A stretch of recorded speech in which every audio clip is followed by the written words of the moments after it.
NoDAPL.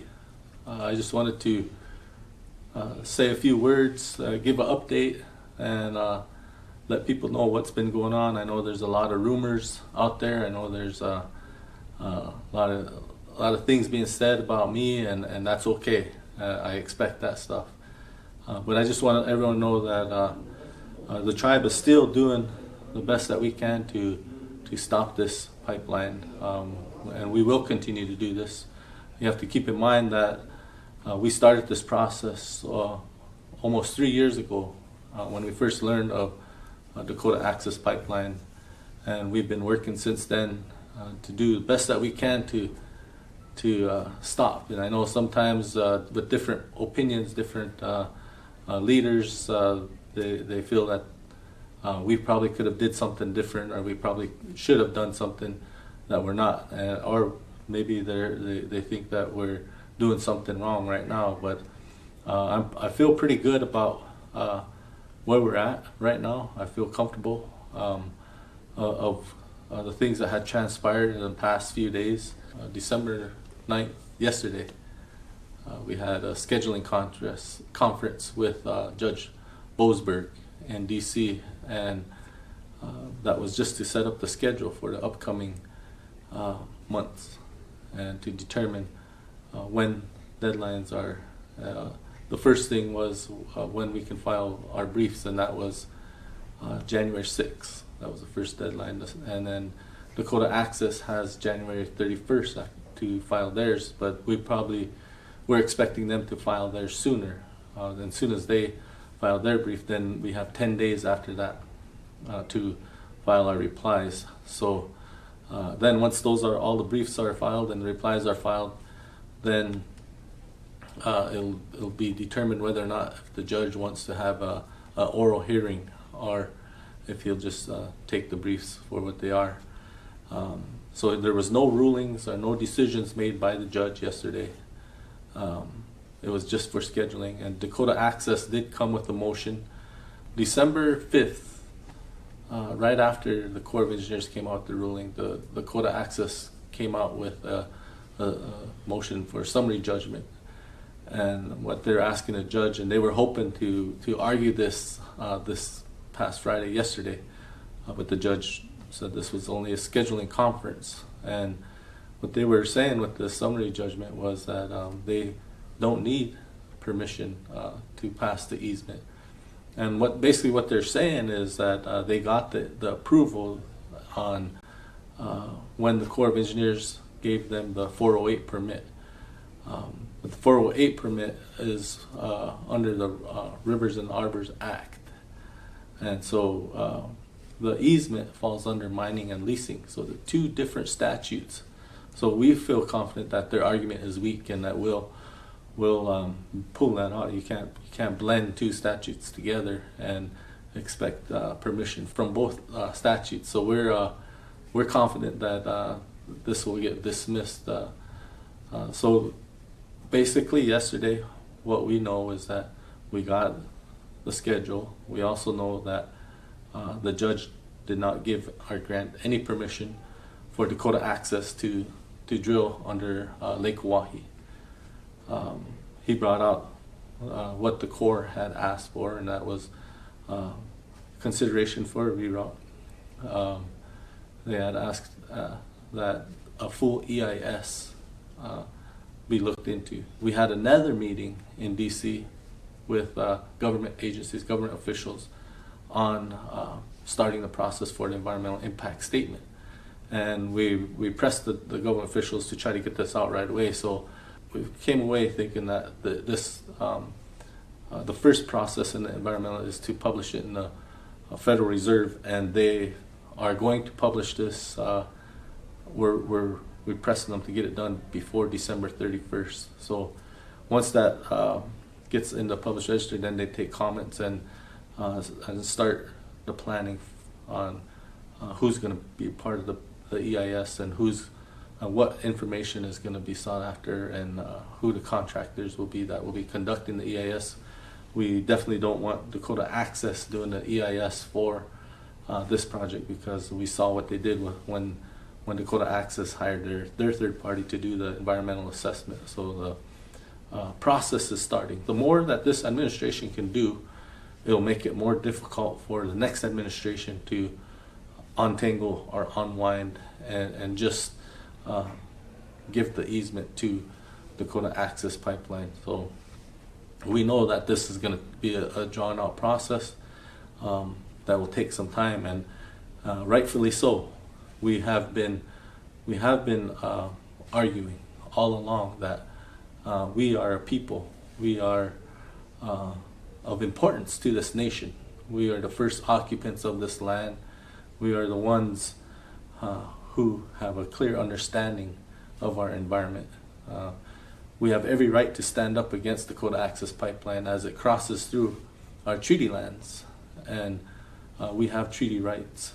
Because of that, we feel that this pipeline threatens our culture, our heritage, our language, our environment and water, everything that makes us unique. And that's what this environmental impact statement should show.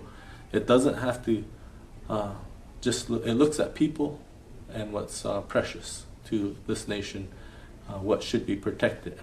And so that's what we've been saying all along. We've been asking for EIS. We've been asking that the Corps of Engineers does not grant finding of no significant impact with the EA. So from the beginning, and I just want to emphasize this because I had made a statement that it's time for people to go home. And I did it because I've been trying to care, been mindful about the people who come, been mindful about our guests. And right now, if I know that there is not a threat to this company drilling underneath Lake Oahe, then there really isn't a reason for the camp, our people, to be out there and risk their lives. And it's not for any other reason. You know, from day one, I have been emphasizing peace, prayer, nonviolent, because I was concerned about people's safety. From the beginning, I've been emphasizing peace and prayer and nonviolence because I've always been interested in the safety of our guests, making sure that people, I never wanted anybody to get hurt. I condemned violence. And when we come into a situation where the winter has made its presence, it's a harsh winter. It's a dangerous winter. The temperatures right now are -7 without wind, and if the wind comes up, it can be around -24 degrees. And when it gets that cold, it's not safe for people to be out in the camp. And so I'm encouraging you because I know that right now the company is not going to drill underneath the river. For your safety, you can go home and enjoy this winter in your homes with your families. And there'll be a time when we come back, we're already talking about what we've done, what we have started. And there's a beautiful thing here that has come about, and that's Ochete Shakoi, the 7 council fires. And we gave birth to this, and like all ceremonies, they go and then they come. There's people that want to stay no matter what. And for your safety, I'm still encouraging you to go home.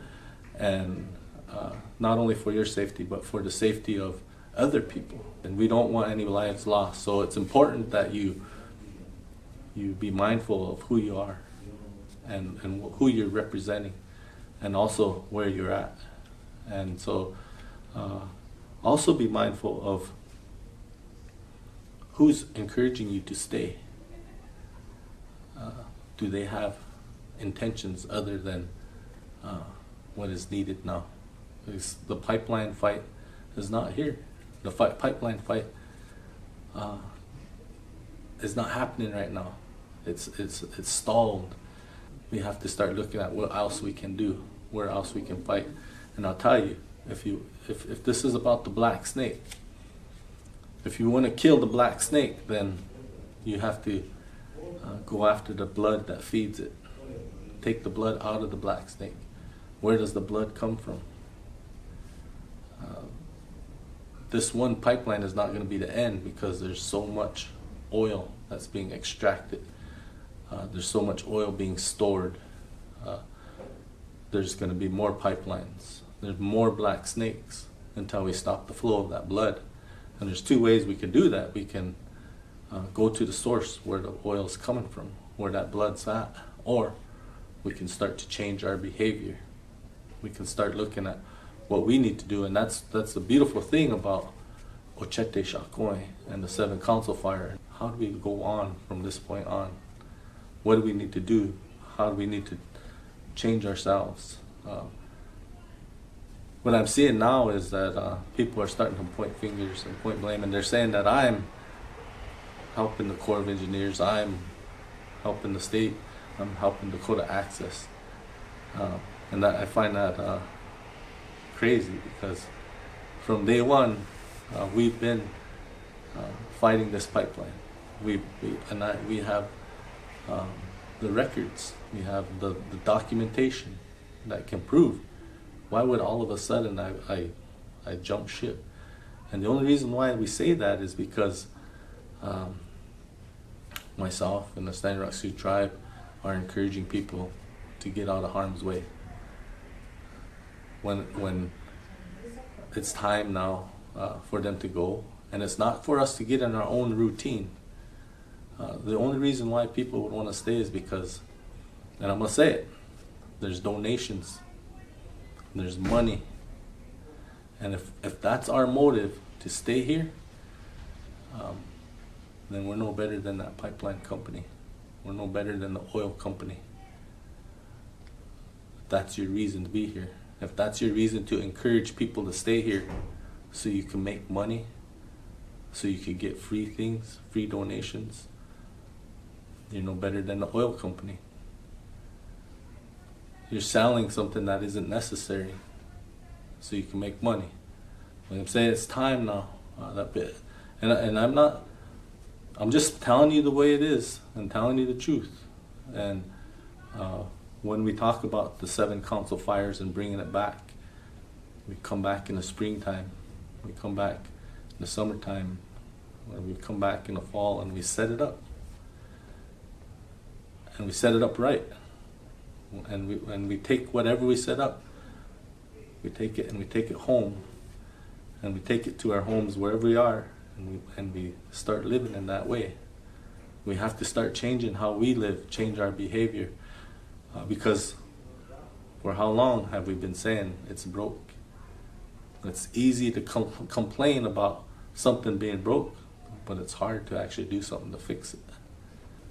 It's a good feeling now, and I'm not trying to bring closure to anything.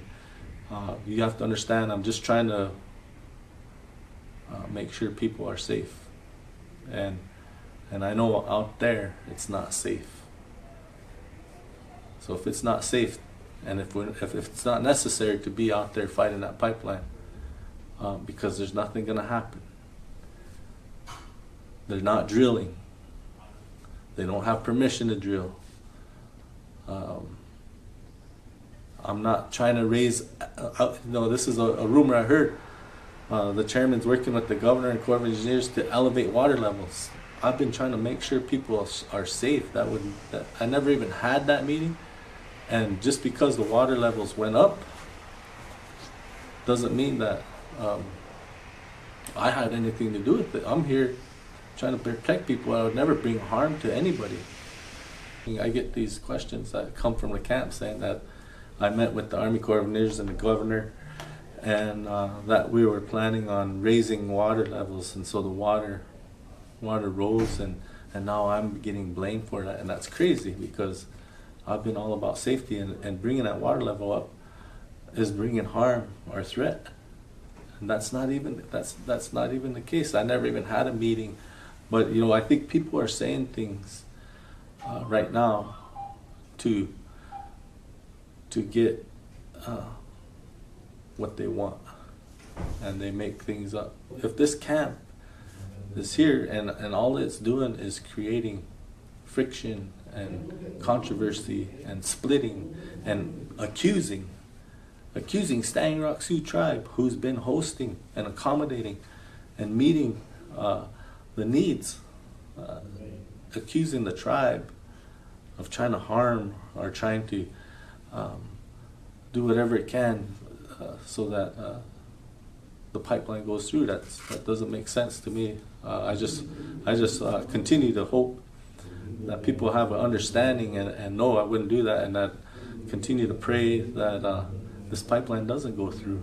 And we're going to continue to work at that. We're going to build awareness with whoever we can, when we can, with the Congress, with the company, with the President-elect. If we could get a meeting with him, we got to convince them that the decision that the Corps of Engineers made was the right decision. And if you believe in your prayers, and if you believe that it's the right decision, if you believe the Creator's gave us what we were asking for, then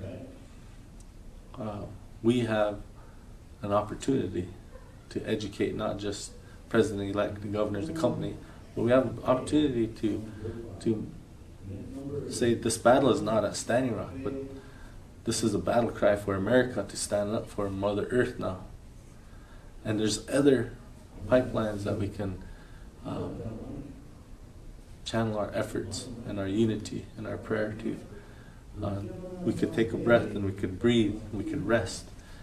We don't have to put people's lives in danger.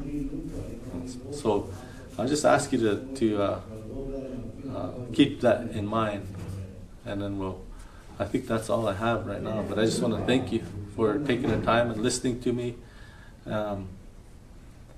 And just know that the Standing Rock Sioux tribe, the tribal council, the members, myself, we've been doing this, and we've been fighting this fight from day one. And we've been doing the best that we can. We've been trying the best that we can, and everybody tells us what we ought to do or what we should have done. But I think we did a good job, because what we're at right now, by far, it's not over, but we're in a good place, and we can continue to pray, and we can continue to fight, and we can do it without putting people's lives in danger. So we want to make this a better place, and so being forced into politics, and to try to look at how can we change the laws and codes so that we can bump us into a new direction. We always want to make sure that what we do today is going to have a lasting impact 50 to 100 years from now. So when you get into politics, now I'm the tribal chairman, and this is my tribe, and what I do is what I believe is best for our tribal members. We have schools, we have roads, we have law enforcement, we have child protection, we have so many healthcare systems, so many things that we deal with on a day-to-day basis to protect our people, and it's a government. I'm the chairman of an IRA, even though Standing Rock is non-IRA. It's an IRA government that we run. We have this responsibility to try to make this a better place, and what the reason why we started this battle with the pipeline was because it threatens our water, and it's our kids who don't want that threat to be there. So when our kids spoke up, all the responsibilities that we still have today, everything that we do at the government, are still there. And we stood up, and we tried to do the best we can with the limited resources that we had to try to stop this Dakota Access Pipeline from coming here. We still are trying to take care of our members. We had a snowstorm, a big snowstorm last week, and our roads, the tribal roads, we didn't have the staff, so we're still working on that today. We're still trying to get roads open for our members. Some of our members need to be at the clinic. Some of them go to dialysis. And so when our roads department can't maintain the roads because of the severity of the storm that came, we can't just stop everything and accommodate the camp. We still have our membership here. We still have this government here. And we are doing the best that we can to stop this pipeline. And I'm telling you, the efforts that we've done, we took this company to court. We took the Corps of Engineers to court. Nobody else did. The Standing Rock Sioux Tribe took them to court. And it's a strategy because we know that the laws are there in place for infrastructure development. We know that fossil fuel development is driven by this nation, by its Congress. Congress is owned by the Koch brothers, by fossil fuel. We know that. And so the laws that are in place, they're paid for by the oil industry. So it's easy, it's simple, it's a check in a box. But we had to do something. We had to file a suit. So we did. We still have our responsibilities here on the Standing Rock Sioux Tribe, and we're fighting this fight.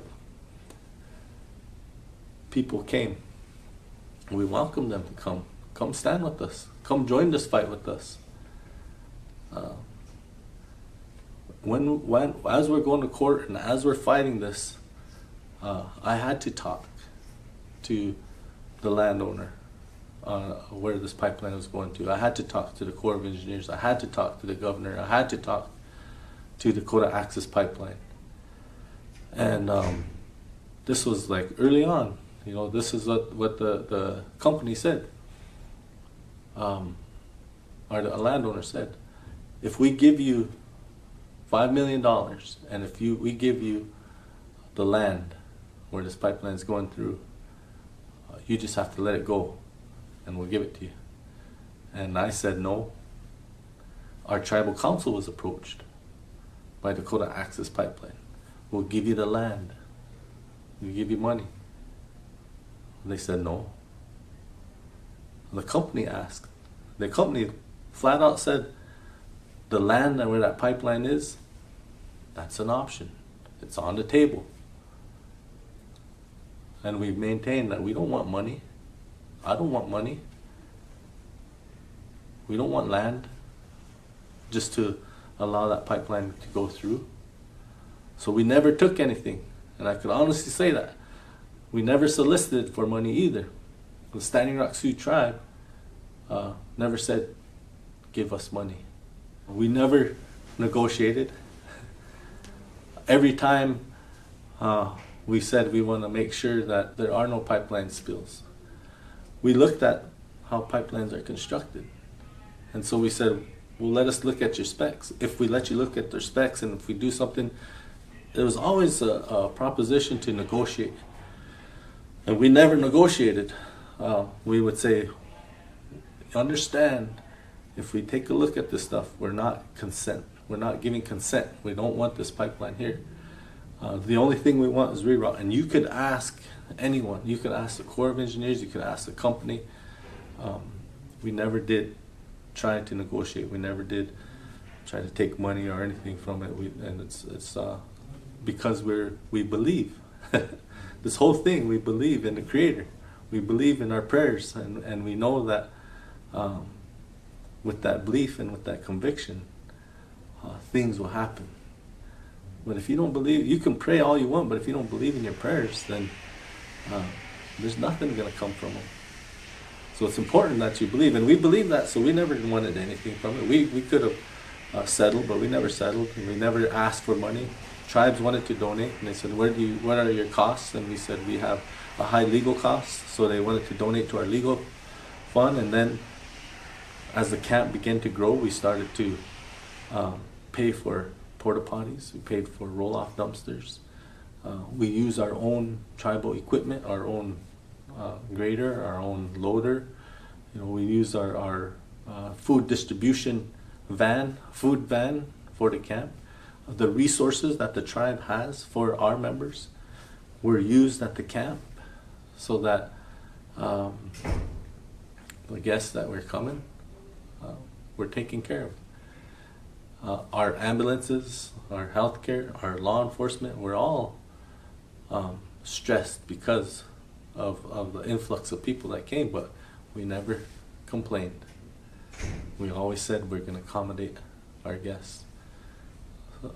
So when it comes down to who do you want to believe? You want to believe rumors? You want to believe things that are said? Go ahead. But I know what the truth is. And I know what people's intentions are.